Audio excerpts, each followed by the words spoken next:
Oke, lanjut. 3, 2, 1, go. Hello guys, selamat petang, selamat menikmati aktivitas kalian di rumah aja karena masih pandemi belum usai. Kita berdoa biar pandemi segera berakhir dan kita bisa beraktivitas seperti biasa tanpa masker, tanpa menjaga jarak kita.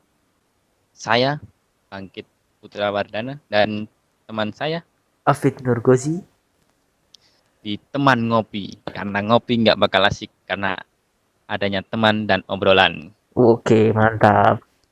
Oke, podcast kali ini kita bakal bahas apa ini Pak Afid? Ya, podcast kali ini lagi-lagi kita akan memotivasi kalian atau membagikan pengalaman-pengalaman tentang meraih kesuksesan. Oke, pengalaman hidup biar kalian teguh menjalani hidup kalian dan tidak merengek terus. Ya, mungkin pengalaman ini didapat dari cerita teman saya, Mas Manggit. Pengalaman untuk Oke, meraih kesuksesan antaranya yaitu dia berhasil apa bekerja tuh? di perusahaan ternama di Indonesia. Ini Oke, perusahaannya disamarkan ya, Mas Manggit. nggak apa-apa, nggak apa-apa.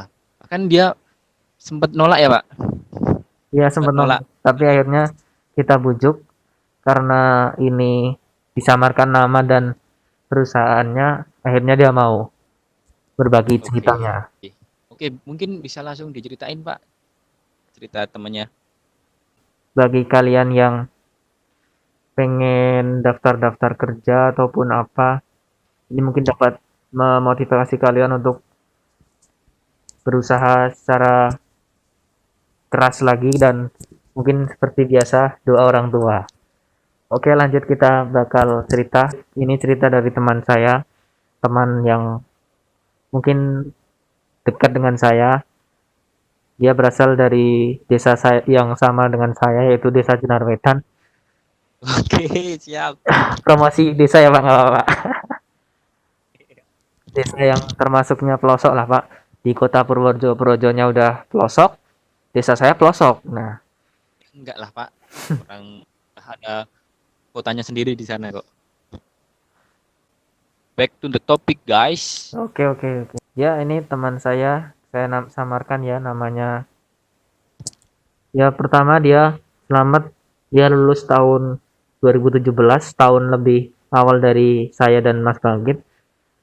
Dia sekolah di sekolah SMK swasta di salah satu sekolah di Purworejo yang termasuknya terkenal dengan orang-orangnya yang Nakal. sangat ya nggak nakal sih Pak ya, sebenarnya atraktif dan sering membuat sensasi. Soalnya saya dulu SMP-nya deket situ, Pak. Saya tahu banget anak SMK-nya gimana, Pak.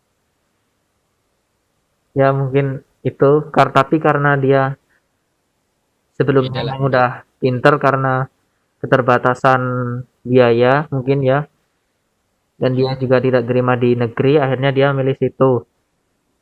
Oh, Dia akhirnya lulus di tahun 2017 tadi udah saya sampaikan. Dia lulus dengan peringkat 2 paralel di sekolahnya di SMK swasta tersebut, dan dia tidak melanjutkan kuliah, tapi dia melanjutkan kerjanya. Waktu itu dia kerja di sebuah pom mini, pom kayak penjaga pom gitu Pak. Jadi dia bekerja bahkan sebelum dinyatakan lulus dia udah mulai kerja karena sambil mengisi waktu luang waktu itu dia kerja di situ, di dekat rumahnya juga, di dekat desa saya, untuk menghidupi keluarganya juga, membantu orang tuanya karena dia termasuk keluarga yang menengah ke bawah ya Pak. Jadi dia harus menafkahi keluarganya juga. Orang tuanya bantulah seorang sebenarnya. wira swasta yang bekerja di pasar. Oke, lanjut. Jadi sampai dia dinyatakan lulus dia kerja di situ sampai akhirnya dia memutuskan keluar karena ingin mencari tantangan baru. Lanjut dia sempat nganggur juga dia selama beberapa bulan. Akhirnya dia daftar di perusahaan kecil di Purworejo juga, masih di Purworejo, tapi baru mau tes dia malah memutuskan untuk mengundurkan diri karena mungkin juga kurang cocok pekerjaannya. Dari segi pendapatan juga masih minim karena berada di Purworejo ya. Lanjut, setahun kemudian karena dia akhirnya menganggur selama 1 tahun, dia membantu orang tuanya jualan di pasar karena kegigihannya mungkin ya. Akhirnya dia diajak seorang saudaranya untuk merantau ke Tangerang. Waktu itu dia bekerja di produksi pabrik produksi aksesoris waktu itu. Dia sempat cerita waktu itu sama saya, dia kerja di situ dan tinggal bersama saudaranya di Tangerang. Nah, beberapa bulan kerja di situ, waktu itu dia pulang, Pak. Pulang ke Purworejo dan ketemu saya. Nah, waktu itu karena saya juga sering buka-buka lowongan-lowongan pekerjaan ya, Pak, waktu itu. Nah, saya nawarin tuh dia kerjaan tuh di satu perusahaan yang ternama di Indonesia lah. Itu untuk lulusan SMA, SMK. Nah, secara kriteria dia masuk tuh, Pak, ke kriteria di umur di bawah 21 tahun dan sorry, di bawah 22 tahun, sorry. Dan dengan nilai ujian nasional rata-rata minimal 6. Nah, kebetulan dia nilai UN-nya bagus, Pak, rata-rata 7. Bahkan lebih bagus dari saya, Pak. Padahal dia SMK swasta. Lanjut, akhirnya dia daftar, tapi juga dia masih bekerja di perusahaan yang di Tangerang itu. Akhirnya daftar dia, persyaratannya saya bantu cariin, fotokopi dan lain-lain, saya anterin. Terus waktu udah screening, kan itu waktu itu online ya Pak, jadi diupload di website. Terus akhirnya dia balik lagi ke Tangerang. Di Tangerang dia kerja, terus menunggu pengumuman. Waktu itu saya juga mantau websitenya itu Pak, pendaftaran bulan Agustus. Mungkin bulan Agustus akhirnya screening ditutup, terus habis Agustus apa Pak? September ya, September. Nah, bulan September sekitar 1 minggu lah setelah penutupan itu hasil keluar kalau nggak salah itu. Terus dia dinyatakan lolos screening tahap awal. Nah, selanjutnya ada tes online. Nah, tes online-nya itu belum keluar tuh jadwalnya karena dia paling lama itu keluar hasilnya. Teman-teman yang lain, teman-teman saya yang saya ajak juga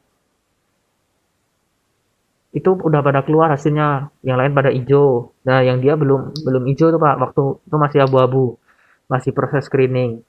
Nah, selang beberapa waktu akhirnya dia lolos hijau. Nah, akhirnya waktu tes online atau psikotesnya itu mendadak Pak. Akhirnya waktu itu dia udah hampir mau pulang ke Purworejo, keretanya jam 7 malam ya Pak. Nah, tesnya itu jam 5. Nah, dia mau jain tes terus langsung pulang kan. Sebenarnya dia mau punya rencana mau tes di Purworejo. Kan tahunnya dia tesnya hari besok loh, Pak. Tapi ternyata malah hari itu juga dan tepat jam 5 kalau nggak salah ya. Dia akhirnya membatalkan tiketnya itu hangus berapa ratus ribu itu 200 ribu. Wow. Dia tes di situ katanya dia juga nggak punya laptop Pak. Di tetangganya di saudaranya itu ada yang punya laptop dan kebetulan ada wifi-nya. Akhirnya dia pinjem buat tes. Di tes psikotes katanya cukup sulit juga psikotesnya. Setelah tes psikotes selesai, dia akhirnya beli tiket lagi untuk pulang ke Purworejo di jam 10 malam. Waktu itu juga saya posisi lagi di Purworejo. Terus jam 5 pagi saya jemput ke stasiun. Terus tak tanya-tanyain gimana proses pengerjaan soalnya itu. Terus akhirnya dia ternyata udah keluar Pak dari perusahaan itu setelah pengumuman lolos screening tadi, dia langsung memutuskan untuk keluar dari perusahaan yang sebelumnya. Mm. Nah, setelah itu di Purworejo untuk menunggu hasil tes, ya dia masih aktif bantuin orang tuanya yang berjualan waktu itu sih. Dia orang tuanya jualan gedok, tau gedok nggak Pak? Apa? Gedok. Ketuk? Ya gedok, gedok itu asalnya sekotelo. Lagu. Ya itu Makanan ini. makanan khas dari, ya bisa dibilang khas, bisa dibilang banyak juga sih di pasaran-pasaran itu, jajan pasar lah. Di Dia bantuin itu Purworejo banyak. produksi gedok di pasar, dijual di pasar Jenar. Setiap hari dia bantuin orang tuanya sampai akhirnya dia dinyatakan lolos. Nah, dia dari sekian banyak teman saya sekitar 10 orang ya, itu yang lolos cuman dia Pak, lolos dari tes psikotes itu. Hebat sih berarti hebat ya Pak. Akhirnya saya motivasi lagi Pak, wah kamu bisa mengalahin teman-teman saya yang sekolah negeri, berarti kamu memang pinter gitu loh, kamu punya bakat, kayaknya rezeki kamu di sini ya. Selanjutnya Kayaknya emang iya Pak. lanjut ke wawancara online. Nah, sebelum wawancara online ini ada perusahaan lain yang sama-sama perusahaan ternama di Indonesia, dia daftar juga. Waktu itu pendaftarannya kayak job fair gitu loh Pak. Jadi dia daftar, akhirnya terus tes kesehatan di Jogja. Jadi wawancara online yang di perusahaan pertama itu masih nunggu waktu loh Pak. Jadi dia tes dulu, masih ada waktu tes kesehatan, akhirnya dia lolos karena tes kesehatan itu langsung dinyatakan waktu itu juga. Sama lanjut ke psikotes. Nah, saat psikotes, sebelum psikotes dia wawancara online dulu. Jadi tes antara dua perusahaan ini berbarengan, hampir berbarengan lah. Dia tes wawancara online. Nah, waktu itu saya kasih pinjam itu Pak laptop saya. Udah, ini pakai aja. Siapa tahu dapat ngebantu kamu juga. Nah, akhirnya dia cari wifi di saudaranya. Dia ngerjain wawancara tuh pakai setelan baju kemeja, dia wawancara online. Sudah saya suruh baca-baca di internet lah cara-cara menghadapi wawancara kayak gitu. Akhirnya dia wawancara selesai, terus ada tes selanjutnya yaitu psikotes tahap 2 lah, ibaratnya kayak gitu. Nah, waktu itu psikotes tahap 2 berbarengan dengan psikotes di perusahaan kedua, perusahaan yang didaftar kedua tadi. Ibaratnya yang tadi A, ini B. Nah, kita anggap itu aja. Jadi dia Boleh. tes di perusahaan B. Waktu itu psikotes di Jogja. Jadi dia pergi ke Jogja. Terus ternyata berbarengan, yang satu waktunya jam 11 yang perusahaan A, nah yang perusahaan B itu pagi. Ternyata sebelum jam 11 udah selesai, tapi waktu dia mau login ternyata di perusahaan A itu udah tertutup servernya. Akhirnya dia bingung tuh. Waktu itu udah panik. Akhirnya dia tak suruh ngehubungin pihak perusahaan A, akhirnya dia ngehubungin, terus masih bisa tuh dia login lagi di jam 2 waktu itu. Jadi dia login, akhirnya bisa ngerjain psikotes tahap 2. Nah, setelah itu nunggu pengumuman antara dua psikotes, yang perusahaan A sama perusahaan B. Nah, perusahaan B keluar, akhirnya dia lolos psikotes. Lanjut terus wawancara.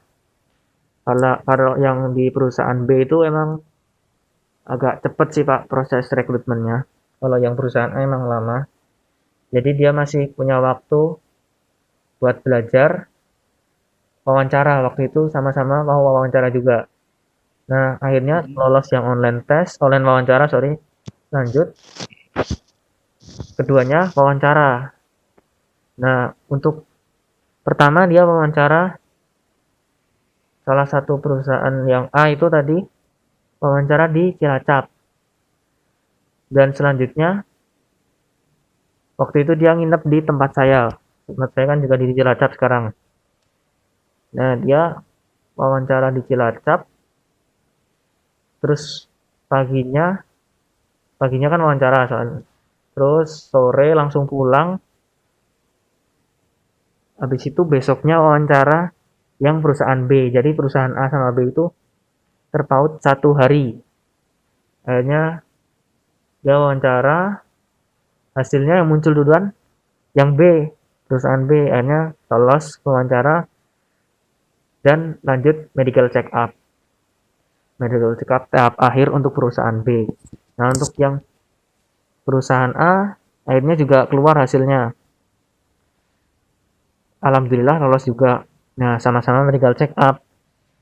Nah, untuk yang perusahaan A lagi-lagi duluan ini tesnya.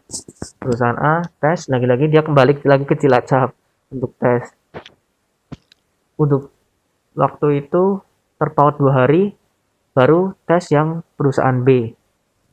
Jadi dia bolak-balik itu Jogja Cilacap sampai 4 kali berarti itu bolak-balik.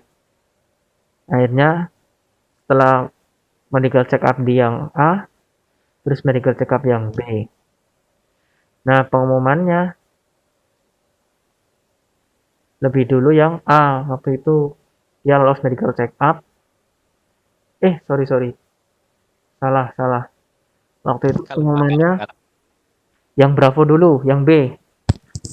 Nah, yang perusahaan B itu langsung pengumuman selang 1 minggu.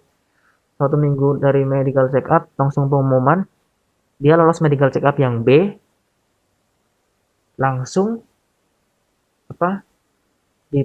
langsung suruh panggilan ke Bandung. Dia dipanggil ke Bandung untuk proses selanjutnya, proses tahap kayak penandatangan pendidikan, kontrak pendidikan gitu. Lalu dia tanya sama saya, kayaknya pilih yang A apa B ya? Soalnya yang B udah pengumuman. Nah, karena saya realistis lah ya, kalau udah diterima yang B, kenapa pilih yang A? Kan udah pasti sama-sama perusahaan ternama juga di Indonesia. Tapi dia masih kekeh tetap milih yang A. Akhirnya dia minta doa sama orang tua, sama terus sholat istiqoroh. Saya suruh sholat istiqoroh. Akhirnya dia mantep pilih yang A. Sebenarnya sempat itu Pak, geger di desa saya. Soalnya kan dia udah terima di yang B. Ada teman saya yang nyebarin tuh Pak. Woi, ini terima perusahaan ini. Langsung, loh, kok tahu? Loh, ternyata, kok kamu nggak berangkat? Ada yang bilang gitu. Saya nggak jadi ke situ. Wah, gimana sih kamu udah diterima di perusahaan terkenal, ternama di Indonesia malah ditolak gitu loh. Di kayak gituin lah intinya. Akhirnya kalau kan mungkin dia juga mikir loh Pak, kan medical check up kan selang berapa hari aja. Yang ini lolos kan berarti dia sehat. Intinya berarti yang ini juga sehat, mikirnya gitu mungkin. Terus lama banget dia nunggu pengumuman yang A ini, hampir setengah bulan lah mungkin 1 bulan sekitar itu. Penyesalan mungkin awal-awal mungkin agak takut juga ya Pak, tapi lama-lama dia udah bilang, wah kalau sekarang sih udahlah, tinggal doa aja sama banyakin puasa. Katanya dia sering puasa Senin Kamis, terus juga dia sering ke masjid juga. Udah tak suruh rajin ibadah sama minta doa orang tua. Katanya orang tuanya juga sering ngodain sama kayak prihatin gitu loh Pak, yang apa namanya, orang tuanya juga puasa apa gitu lah, kayaknya kayak gitu. Akhirnya pengumuman tanpa terduga, pengumuman yang alfa itu muncul. Nah, akhirnya dia lolos. Rasa syukur, alhamdulillah. Mungkin dia Alhamdulillah. hampir nangis mungkin Pak. Soalnya dia menolak perusahaan yang bagus, sama-sama bagus, dan di waktu yang hampir berdekatan. Kalau itu sampai yang terakhir itu dia gagal, mungkin bisa Wah, penyesalan bisa seumur gila, Pak. hidup itu Pak. Wah, bisa gila, Pak. Mungkin bisa kayak gitu Pak. Tapi alhamdulillahnya mungkin berkat perjuangan yang keras sama doa dan prihatin lah Panjang. Pak. Ini Seperti namanya kata perjuangan, Pak. seperti kata Bapak yang kita sebelum kalau ingin mendapatkan sesuatu harus prihatin dulu ya Pak. Iyalah, Pak. Benar banget. Mungkin gini, Pak. Kalau kamu pingin dapat yang lebih, kamu juga harus berkorban lebih. Mungkin Nah, gitu ya, Pak. ya benar-benar itu Pak. Jadi mungkin kita harus berkorban waktu, berkorban biaya mungkin, walaupun Tenaga ya juga tenaga juga, itu semua harus kita lakuin sepenuh hati mungkin Pak. bener. Dan tak Ya lupa kalau juga, setengah-setengah nggak mungkin lah, Pak. ya harus penuh hati. Dan mungkin juga doa dari orang tua itu paling mujarab. Paling paling diharap itu doa dari orang tua sih. Sampai-sampai itu mungkin orang tuanya tak henti-hentinya mengucap rasa syukur lah Pak. Bahkan waktu itu saya sempat ke rumahnya terus dimasakin soto waktu itu Pak. Itu syukuran apa-apa, Pak? Ya Dalam rangka syukuran syukuran tapi apa-apa, syukuran Pak? kecil-kecilan. Nah kan Oke, oke. waktu itu sih semua orang akhirnya nggak dikasih tahu Pak kalau dia keterima Pak. Jadi di tangga-tangganya suruh diam lah. Kan dia yang tahu cuma aku sama temennya yang satu lagi. Tapi disuruh diam lah intinya jangan Dan keluar-keluar. jangan disebar-sebarin dulu. Jadi Lah waktu emang itu kenapa, Pak?